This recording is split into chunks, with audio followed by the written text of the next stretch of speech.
Okay, we're picking it up where we left off. I tripped the GFCI on the back porch, so we know that it works.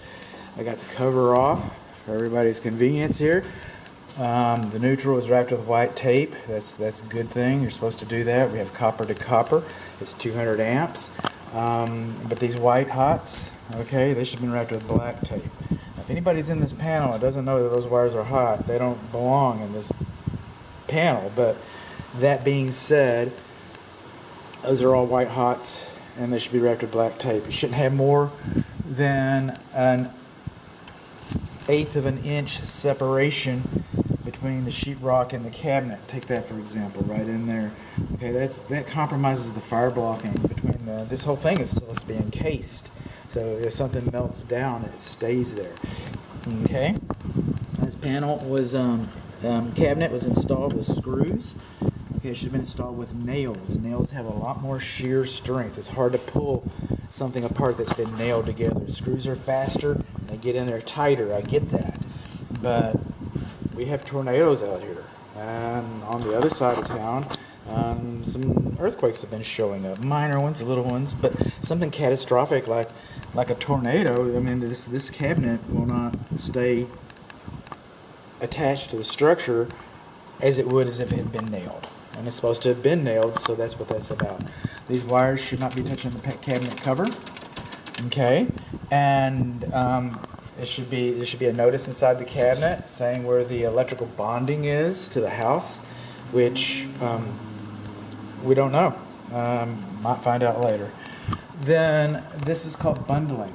All right, it's a very common. These knockouts, these big knockouts, they're so you can bring L1 and L2 into the house. All right, and then we have all these small knockouts. Those, because you're supposed to put 2 cables at a time, 2 electric cables at a time. When you do this, you knock out one of the larger knockouts, put a grommet in there, and string all the wires to the house through there. That's called bundling, and it's very common. It's all up and down this street, and I live in East Dallas, so between this house and my house, there's just a myriad of them. Okay, but that doesn't make it right. That doesn't make it right. So I'm calling attention to that.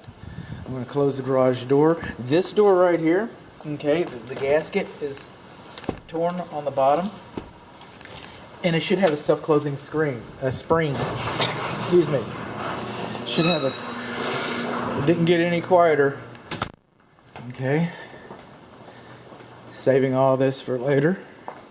And by the way, many of these in the house. So it's hard for me to breathe in here, to be honest. So there's that. Since this is under a portico, then it could be argued that an in-use cover is not required. You can use this little flip door like that. I'd like to see a flip door there, but that's, subject to argument. Fences and gates are beyond the scope of this inspection. That said, okay, this gate isn't in very good shape. This fence is not in very good shape. They last about 14 years, so you can kind of put that with it.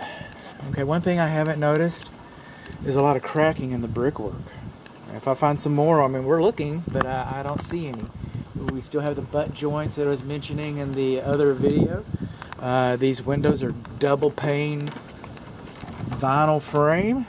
Got some torn screens right in here. So got that. I see that big rust stain in the yard. Okay, well let's just follow that on up. That's the emergency secondary drain line for your air conditioning system. So if your primary drain line gets clogged, that's your donut tire. If that's leaking, that's why they put it over a window. When you look out the window and you see the water coming down, you know you got a problem. Alright, and then when you see that the water's rusty, well, if that water's rusty, well then it's reasonable to assume that your coils are rusty too. So that's not a good sign. That's not a good indication about the condition of your coils. The screens are all pretty tired here. What we have here, this is called an expansion or a control joint. Alright, because we expect walls to move. It's the same thing in the streets. When you go across a bridge, you'll see those lines on the overpass and the high five and all that. We expect it to move, so some people call them control joints. I call them control joints, is what they are. But expansion joints, take your pick. It's an issue here. That's another shrinkage crack, or pop, if you will, like you would like. There is a retaining wall across that back fence, and that retaining wall is farther away from the house than twice its height. So that retaining wall does not affect this, is beyond the scope of this inspection. It's probably a community issue, and it'll never affect this family. I'm not going to say never, but it should never affect this foundation. Again, this fence is in bad shape. This fence is in bad shape. That fence and gate, they're in bad shape. I don't know what this big tub is here. You got like 100 landmines out here. 137 landmines out here. Lots of dog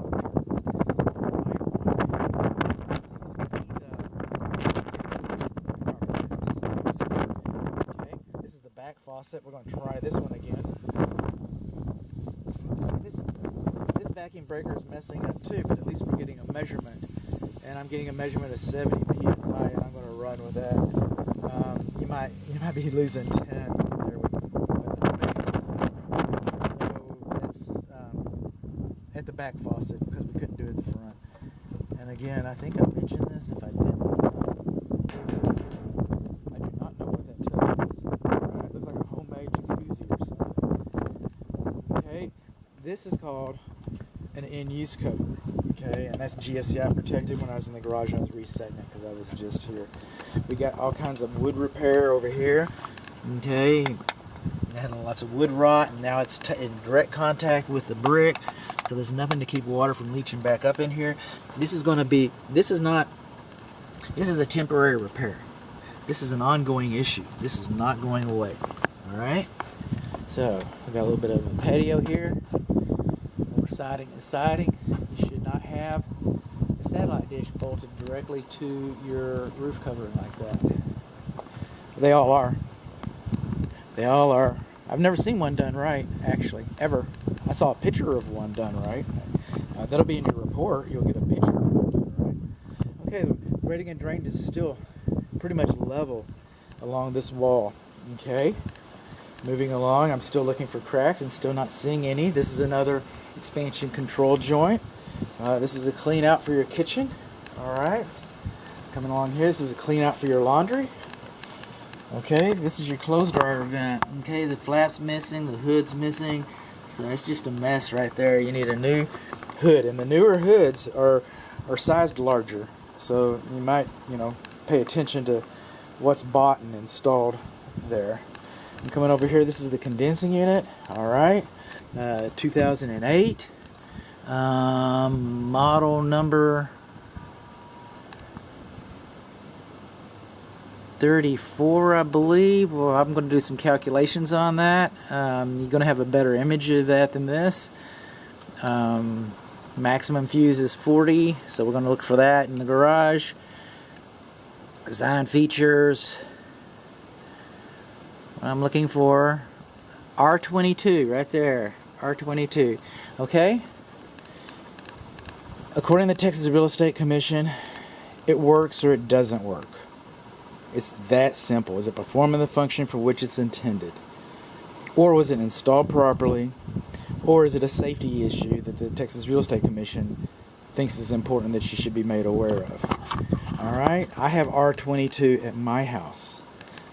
But my house isn't for sale. Okay? And I installed mine new 19 years ago.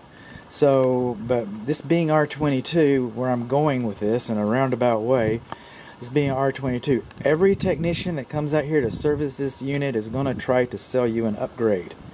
Okay? If you have a leak in your system, it's to put R22 back in here is going to be economically impractical. So it's just time. Unfortunately, 410 was available when this was installed, but they made an economic decision to go the more the less expensive route, and so they installed the old R22. Some people believing that it would never be phased out like it has been in its being. So at 2020, it's all over. So this system, we're going to find out. It might work, it might not, but we're going to find out. And if it works, it works. But every technician, I'm going to reiterate this, every technician that comes